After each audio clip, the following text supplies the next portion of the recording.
लोग एक ऐसे राजा की कहानी कहते हैं जिसके 7 पत्नियां थीं, पर उनमें से बच्चा किसी के नहीं था। जब उसने अपनी पहली पत्नी से शादी की थी तो सोचा था कि वह ज़रूर ही उसको एक बेटा देगी, पर ऐसा नहीं हुआ। फिर उसने दूसरी से शादी की, तीसरी से शादी की, फिर चौथी, पांचवी, छठी और सातवीं से शादी की, पर किस्मत की बात किसी के भी कोई लड़का नहीं हुआ जो उसका खुश करता और उसके बाद उसका राज्य संभालता। इस बात को लेकर वह बहुत दुखी था।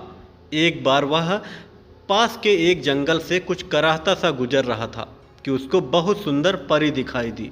उसने राजा से पूछा, तुम कहाँ जा रहे हो? राजा बोला, मैं बहुत दुखी हूँ और अभागा हूँ। हालांकि मेरे 7 पत्नियाँ हैं, पर अपना कहने के लिए मेरा कोई बेटा नहीं है जिसे मैं अपना वारिस कहूँ। मैं इस जंगल में आज इसलिए चला आया ताकि मुझे कोई संत मिल जाए और वह मेरी इच्छा पूरी कर दे। परी ने हंसते हुए कहा, और तुम क्या सोचते हो कि तुम्हें यहाँ इस बियावान जंगल में कोई संत मिलेगा? यहाँ केवल मैं रहती हूँ, पर मैं तुम्हारी सहायता कर सकती हूँ। अगर मैं तुम्हारे दिल की इच्छा पूरी कर दूँ तो बताओ तुम मुझे क्या दोगे? राजा बोला, तुम मुझे एक बेटा दे दो, मैं तुमको आधा राज्य दे दूंगा। परी बोली, मुझे तुम्हारा ना तो सोना चाहिए और ना देश ही चाहिए। तुम मुझसे शादी कर लो, तुम्हें बेटा भी मिल जाएगा और राज्य का वारिस भी। राजा राजी हो गया और परी को लेकर अपने महल चला गया। वहां जाकर उसने जल्दी ही उसको अपनी 8वीं पत्नी बना लिया। राजा की खुशी का कोई ठिकाना ना रहा जब उसे कुछ दिन बाद यह पता चला कि उसकी दूसरी 7 पत्नियों के बच्चा होने वाला है। पर वह परी उसको राजा ने अपनी 8वीं पत्नी बनाया था, पर परी नहीं थी बल्कि एक राक्षसी थी जो उसे जंगल में राजा के सामने परी के रूप में इसलिए प्रकट हुई थी ताकि वह उसको धोखा देकर उसके महल में खुराफात मचा सके। हर रात जब वह शाही घराने के साथ सब लोग सो जाते, वह उठती और अस्तबल में जाते समय और बाहर नौकरों के घरों की तरफ जाते समय एक आध हाथी खा लेती, 3-4 घोड़े या कुछ भेड़े या ऊँट खा लेती और अपनी भूख प्यास बुझाने के बाद सुबह होने से पहले अपने कमरे में आकर लेट जाती, जैसे कुछ हुआ ही ना हो। पहले तो राजा ने नौकर इस बात को बताने से डरते रहे, पर जब उन्होंने देखा कि जानवर तो हर रात गायब होते रहे हैं तो उनको राजा के पास जाना पड़ा। तुरंत ही महल की इमारत की सुरक्षा का कड़ा हुक्म सुना दिया। कमरे की रक्षा के लिए चौकीदार नियुक्त कर दिए गए, पर सब बेकार था। जानवर हर रात गायब होते रहे और कोई यह नहीं बता सका कि यह सब कैसे हो रहा था। एक रात राजा परेशान घूम रहा था कि वह इस बारे में क्या करे। उसकी 8वीं पत्नी नकली परी ने कहा, तुम मुझे क्या दोगे अगर मैं तुम्हारा चोर को ढूंढ दूं? राजा बिना सोचे समझे बोला, कुछ भी, हर चीज़। परी बोली, ठीक है, तो अभी तुम जाकर सोओ, कल सुबह मैं तुम्हें बताऊंगी यह सब खुरापात किसने मचा रखी है। यह सुनकर राजा सोने चला गया और जल्दी ही गहरी नींद में सो गया। उसके सोते ही उसकी नीच पत्नी उसके कमरे से निकली, भेड़ों के बाड़े में गई, एक भेड़ खा ली, उसको मारा और उसका खून एक मिट्टी के बर्तन में भर दिया। वह खून भरा बर्तन लेकर वह वापस महल में लौटी। दूसरी रानियों के कमरे में गई, वहां जाकर उसने वह खून उनके मुंह पर लगा दिया और उसमें से कुछ खून उनके कपड़ों पर छिड़क दिया। उसके बाद वह अपने कमरे में आकर लेट गई। राजा तभी भी गहरी नींद में सो रहा था। जैसे ही सुबह हुई उसने राजा को जगाया और बोली, मैंने तुम्हारा चोर पकड़ लिया है।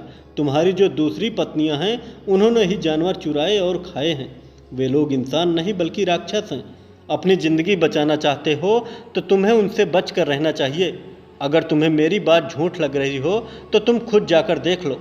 राजा अपनी सब पत्नियों के कमरे में गया तो देखा कि सचमुच ही उनके मुंह पर खून लगा है और उनके कपड़ों में भी खून के धब्बे हैं।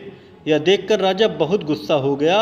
उसने उनके लिए यह हुक्म सुना दिया, उन सबकी आंखें निकाल ली जाएं और उनको शहर के वाले सूखे कुएं में फेंक दिया जाए। ऐसा ही किया गया। अगले दिन ही उनमें से एक रानी ने एक लड़के को जन्म दिया जिसको खाने की जगह सबने खा लिया। उसके अगले दिन एक और रानी ने एक लड़के को जन्म दिया, उसी की तरह से खाने की जगह उसको भी सबने खा लिया। तीसरे दिन तीसरी रानी ने, चौथे दिन चौथी रानी ने, पांचवें दिन पांचवी रानी ने और छठे दिन छठी रानी ने एक एक लड़के को जन्म दिया। और वे सब बच्चे खा लिए गए। सातवीं रानी का अभी समय नहीं आया था। उसने अपने हिस्से के बच्चों के टुकड़े नहीं खाए थे, बल्कि उनको संभाल कर रख लिया था जब तक उसका अपना बच्चा जन्म लेता। जब उसके बच्चे का जन्म हुआ तो उसने दूसरी रानियों से प्रार्थना की कि वे उसके बच्चे को न खाएं, बल्कि उस बच्चे के हिस्से के बदले में से उनके बच्चे के हिस्से जो उन्होंने उसको दिया खाने के लिए दिए थे वे ले लें। छहों रानियां मान गई और इस तरह उस बच्चे की भी जान बच गई और सब रानियों की जान भी बच गई। बच्चा धीरे धीरे बढ़ने लगा और बड़ा होकर वह एक ताकतवर और सुंदर लड़का बन गया।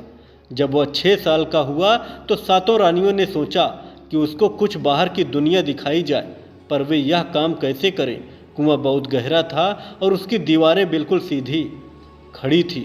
आखिर उन्होंने एक तरकीब निकाला ली। वे एक दूसरे के कंधे पर खड़ी हो गई। सातवीं रानी जो सबसे ऊपर खड़ी थी, उसने बच्चे को उठाकर कुएं के किनारे पर बिठा दिया। कुएं से बाहर निकलते ही बच्चा महल की तरफ भाग गया। शाही रसोई घर में पहुंचकर उसने रसोइयों से खाना मांगा।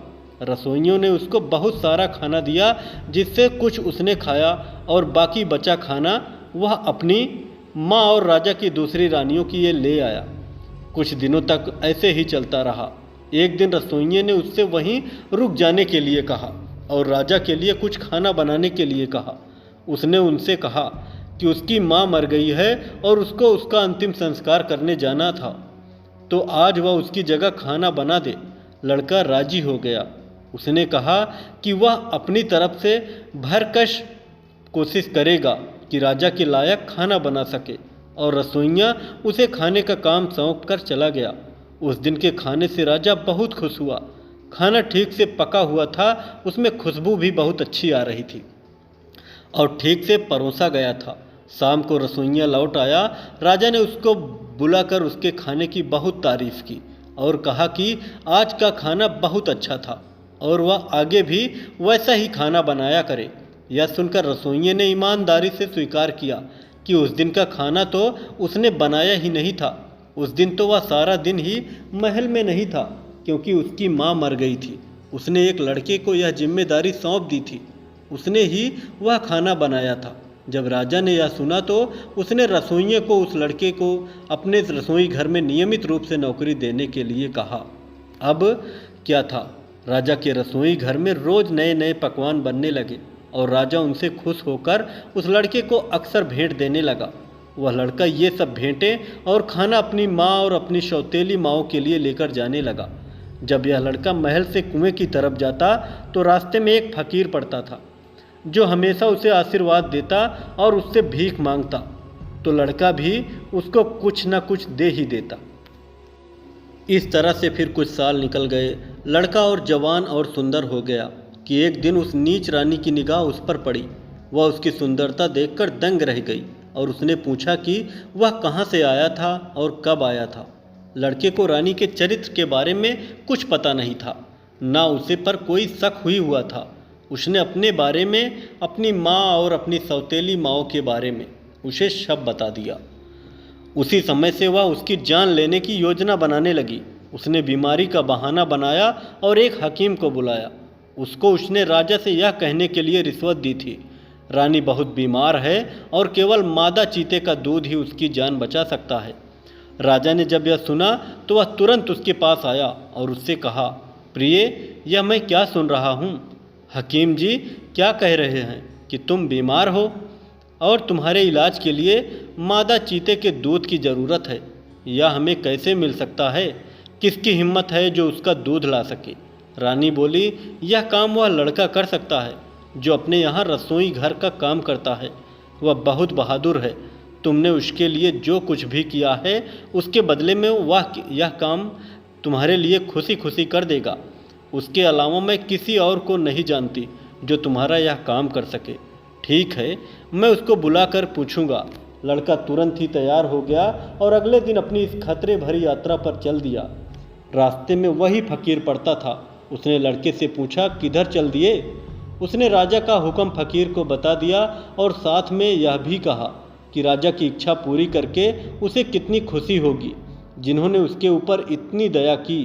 फकीर बोला, तुम वहाँ मत जाओ, तुम ऐसा काम करने की हिम्मत भी कैसे कर सकते हो?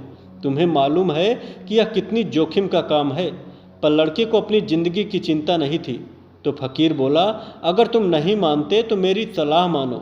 इसमें तुम सुरक्षित भी रहोगे और अपने काम में कामयाब भी होगे। जब तुम किसी मादा चीते को देखो तो एक तीर उसके एक थन में मारना। इससे वह बोल पड़ेगी और पूछेगी कि तुमने उसको तीर क्यों मारा। तब तुम उससे कहना कि यह तीर तुमने उसको मारने के लिए नहीं चलाया, बल्कि इसलिए चलाया था ताकि उसके थन में एक छेद हो जाए और उससे दूध आसानी से बह सके। तुम उससे यह भी कहना कि तुमको उसके बच्चों पर दया आती है, जो कम दूध की वजह से कमज़ोर दिखाई दे रहे हैं। फिर फ़कीर ने उसे आशीर्वाद दिया और उसको उसकी यात्रा पर भेज दिया। इस तरह प्रोत्साहित होकर लड़का खुशी खुशी जंगल की तरफ बढ़ा। जल्दी उसकी एक मादा चीता मिल गई। फ़कीर की सलाह के अनुसार उसने तुरंत ही एक तीर उसके थन में मारा। जब मादा चीता ने उससे उसके इस तीर मारने की वजह पूछी तो उसने वही कहा जो फ़कीर ने उससे कहने के लिए कहा था। पर साथ में उसने यह भी कहा कि महल में रानी जी बहुत बीमार हैं, उनके इलाज के लिए मादा चीते का दूध चाहिए। मादा चीता बोली, मेरा दूध चाहिए और रानी जी को? क्या तुम्हें यह मालूम नहीं कि वह एक राक्षसी है? तुम मुझसे दूर ही रहना, कहीं ऐसा ना हो कि तुमको मार डाले और खा जाए। लड़का बोला, मुझे उससे कोई खतरा नहीं, उसकी मुझसे कोई दुश्मनी नहीं है। तब ठीक है, मैं तुम्हें अपना दूध जरूर दूंगी, पर तुम रानी से बच कर रहना। कहकर मादा चीता उसको एक बहुत बड़ी चट्टान के पास ले गई, जो एक चट्टान से टूटकर अलग हो गई थी। वहाँ जाकर बोली, इधर देखो, यहाँ मैं अपने दूध की एक बूंद गिराती हूँ। कहकर उसने अपने दूध की एक बूंद उस चट्टान पर गिरा दी। तुरंत ही वह चट्टान टुकड़े टुकड़े होकर बिखर गई।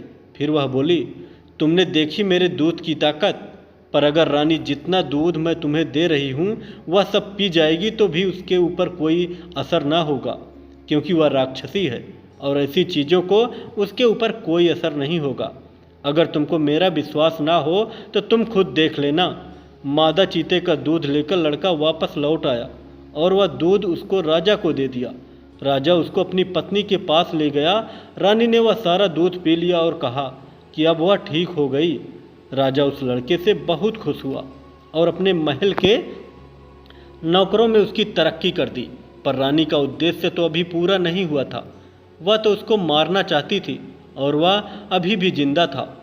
वह फिर सोचने लगी कि वह उसको राजा को बिना गुस्सा किए कैसे मार सकती थी।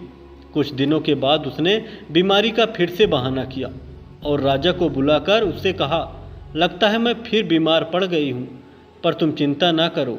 मेरे दादा उस जंगल में रहते हैं जहाँ से यह मादा चीते का दूध लाया गया था। उनके पास एक खास दवा है, शायद मैं उससे ठीक हो जाऊँ। अगर तुम मंगवा सकते हो तो वह दवा मुझे मंगवा दो।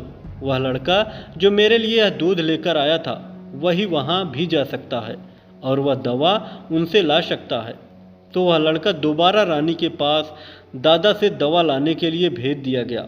रास्ते में फिर फ़कीर पड़ा तो फ़कीर ने उससे पूछा, किधर चले? लड़के ने फिर सब कहानी उसको सुना दी। फ़कीर बोला, तुम वहाँ मत जाओ, वह आदमी तो राक्षस है, वह तुम्हें खा जाएगा। लेकिन लड़का तो पिछली बार की तरह फिर से अपनी जिद पर अड़ा रहा। फ़कीर बोला, तो ठीक है, जाओ, मगर मेरी एक सलाह सुनते जाओ। जब तुम उस राक्षस को देखो तो उसको नाना जी कहकर पुकारना। वह तुमसे अपनी पीठ खुजलाने के लिए कहेगा, तो तुम उसकी पीठ जरूर खुजलाना और बहुत ही ज़ोर से खुजलाना।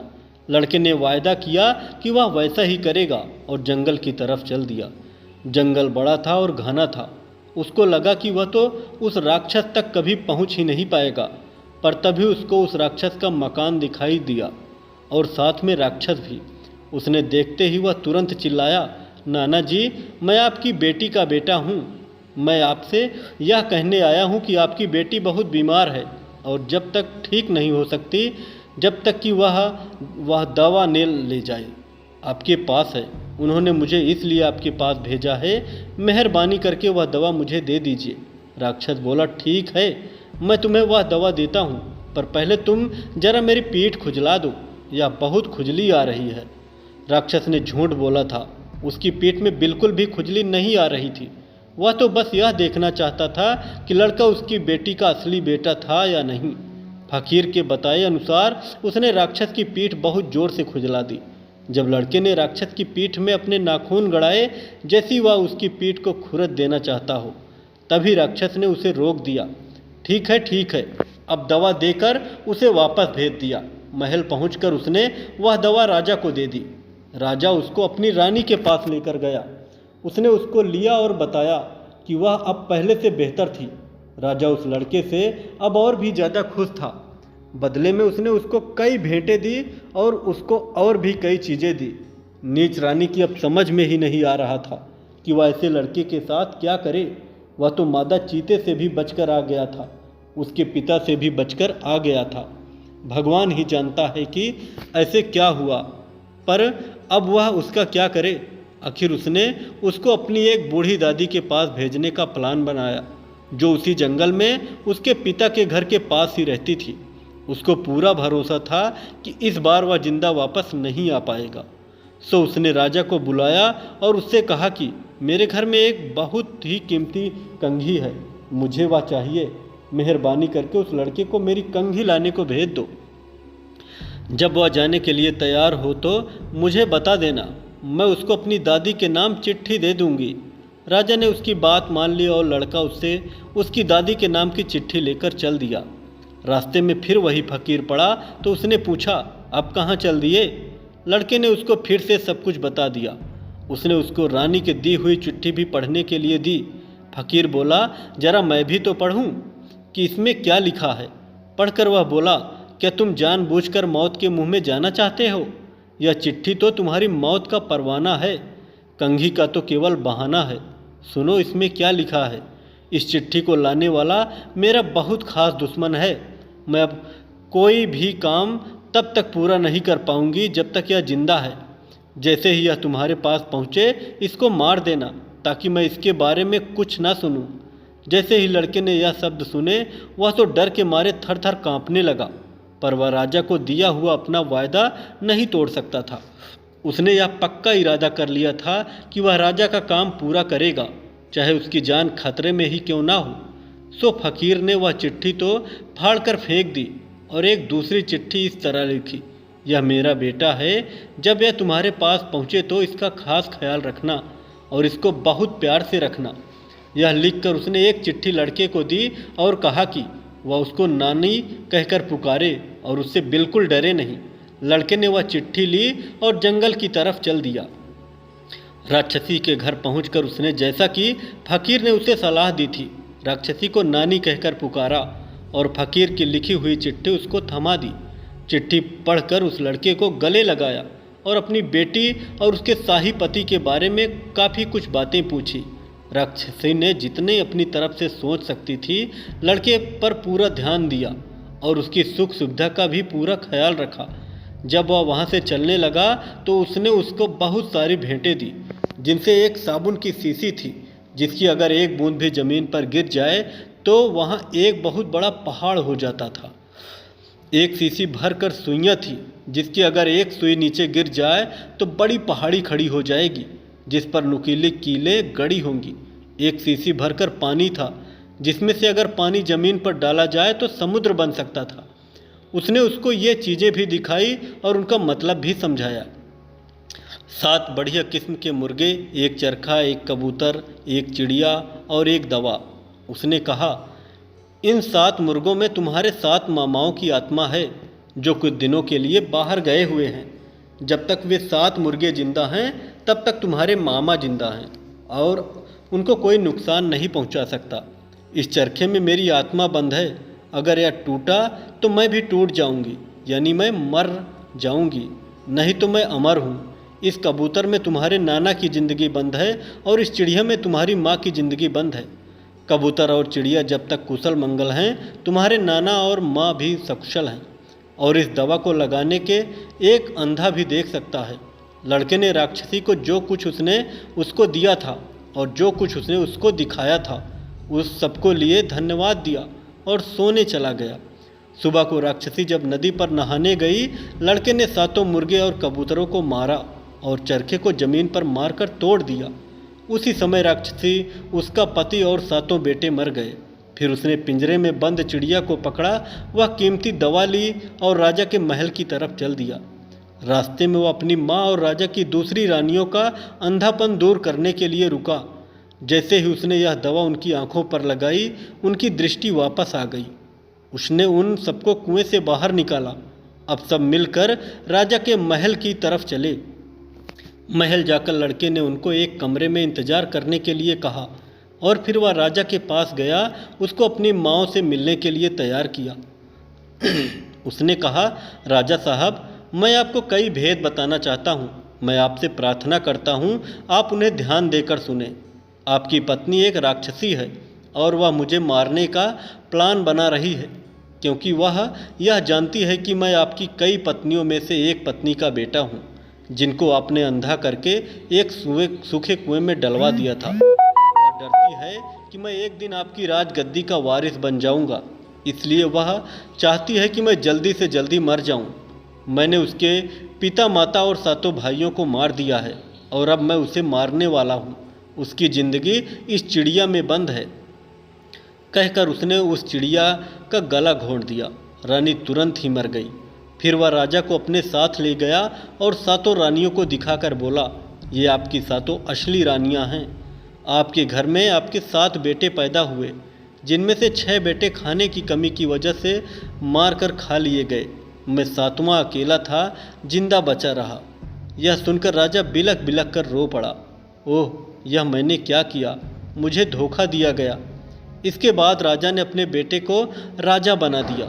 वह भी अपनी साबुन की सुइयों की और पानी की जादुई बोतलों के सहारे अपने राज्य से लगे हुए राज्यों को जीतने में सफल रहा। बूढ़ा राजा अपनी 7 पत्नियों के साथ शांतिपूर्ण जिंदगी बिताता रहा और आनंद करता रहा। कहानी कैसी लगी कमेंट में ज़रूर बताएं। कहानी अच्छी लगे तो कृपया चैनल को ज़रूर सब्सक्राइब करें व वीडियो को लाइक करें।